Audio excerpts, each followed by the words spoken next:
Welcome to 99 TV. నేను సాయి సుధా.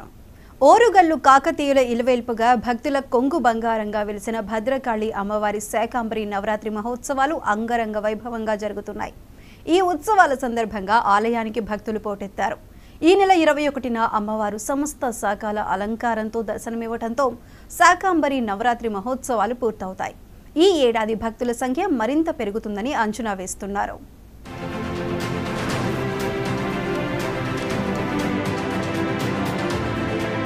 సమస్త జనకోటిని కరువు కాటకాల నుంచి కష్ట నష్టాల నుంచి బయటపడేసే అమ్మవారిగా భద్రకాళి అమ్మవారిని కొలుస్తారు. ప్రకృతి సంపదగా పూజించే క్రమంలో మానవాళి దైనందిన జీవితంతో ముడిపడిన పుష్ప ఫల కూరగాయలతో జరిపే పండుగే శాకంబరి నవరాత్రి మహోత్సవాలు. ఏటా ఆషాఢమాసం ఆరంభంలో మొదటి 15 రోజులు అమ్మవారిని శాఖాలతో అలంకరించి ఉదయం సుప్రభాత సేవ నుండి సాయంత్రం నివేదన నీరాజన మంత్రపుష్పం వరకు సేవలు జరుపుతారు. ఈ నెల 6న మొదలైన ఈ ఉత్సవాల్లో అమ్మవారు రోజుకొక రూపంలో దర్శనమిస్తున్నారు. అమ్మవారి దివ్య రూపం చూడడం ఇక్కడికి వచ్చే భక్తులకు ఒక ప్రత్యేక అనుభూతి. దూర ప్రాంతాల నుంచి కూడా వచ్చే భక్తులు మెండుగా ఉంటారు. ఈ భక్తులంతా భద్రకాళి అమ్మవారి సమక్షంలో మంగళగౌరి ఆశీస్సులు తీసుకుంటారు. వారి అనుభూతిని ఇలా చెబుతున్నారు.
నవరాత్రి మహోత్సవాలకు వచ్చే భక్తుల కోసం అన్ని ఏర్పాట్లు చేశామని ఆలయ అసిస్టెంట్ కమిషనర్ శ్రీమతి శేషుభారతి చెప్పారు. అమ్మవారిని పూర్తిస్థాయిలో శాకంబరిగా అలంకరించడానికి లారీ కూరగాయలకు ఆర్డర్ ఇచ్చామని, భక్తులు కూడా తమ వంతుగా ఈ అలంకరణలో పాల్గొనాలని, మహోత్సవాలను విజయవంతం చేయాలని విజ్ఞప్తి చేశారు. మరి 6వ తారీఖు నుండి 21వ తారీఖు వరకు శాకంబరి నవరాత్రి ఉత్సవాలు జరుగుతున్నాయి. ఆ ఉత్సవాల్లో భాగంగా ఈరోజు ఉగ్రప్రభ అమ్మవారి అలంకార రూపము. మరి ఈ యొక్క అమ్మవారిని దర్శించుకోవడానికి ఎంతోమంది భక్తులు మరి సెలవు దినాల్లో రావడం, సెకండ్ సాటర్డే సండేస్లో రావడం జరుగుతోంది.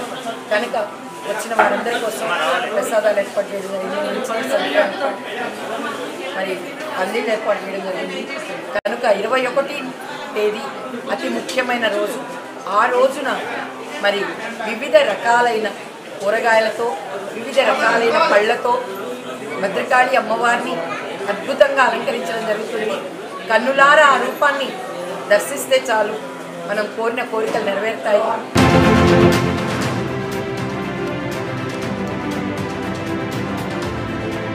తెలంగాణ ఇంద్రకీలాద్రిగా చెప్పుకునే ఓరుగల్లు భద్రకాళి అమ్మవారి శాకంబరి మహోత్సవాలు ముగింపు రోజు భక్తుల రద్దీకి తగినట్టు ఏర్పాట్లు సాగుతున్నాయి. తెలుగు రాష్ట్రాల నుంచే కాకుండా పొరుగు రాష్ట్రాల నుంచి కూడా భక్తులు వస్తుండటంతో ఆలయ ప్రాంగణాన్ని విస్తరించాలని అధికారులు నిర్ణయించారు. మాడవీధుల నిర్మాణానికి 50 కోట్లతో ప్రతిపాదనలకు కూడా సిద్ధమైనట్టు అధికారులు చెబుతున్నారు.